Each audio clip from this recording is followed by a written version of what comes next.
In today's video, I'm going to show you exactly how to get a page ID in Notion in just a few clicks.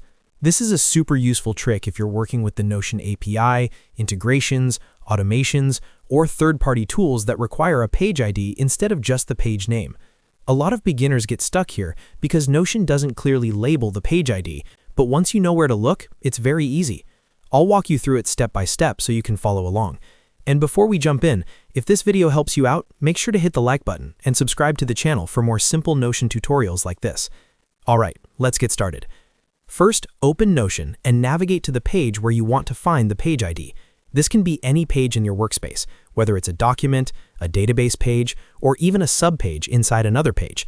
Once you're on the correct page, move your mouse to the top right corner of the page. You'll see the Share button there. Go ahead and click on Share. When the Share menu opens, don't change any permissions unless you specifically need to.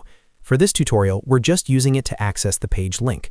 Inside the Share menu, look for the option that says Copy Link. Click on Copy Link, and Notion will automatically copy the full page URL to your clipboard. Next, open a new tab or any text editor where you can paste the link. You can use your browser's address bar, Notepad, Notes, or even a blank document in Notion itself. Paste the link that you just copied. This URL contains everything we need. Now let's identify the page ID inside that link. The Notion page ID is a long string of letters and numbers near the end of the URL. It usually looks like a 32-character string made up of numbers and lowercase letters. In some cases, it may appear with hyphens, but it's still the same ID. That entire string is your Notion page ID. For example, if your link ends with something like 2F5E, 425F, 78A2, 8078, BDA9, EC28, F28F, 843, that exact value is the page ID.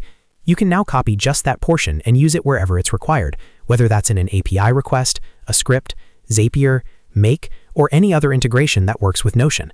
One quick tip to keep in mind is that the page ID stays the same even if you rename a page, so once you have it, you can safely save it for future use.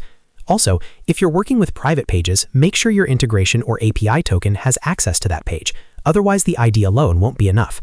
And that's it. You've successfully found your Notion page ID using the Share Link method. It's simple, fast, and doesn't require any special tools.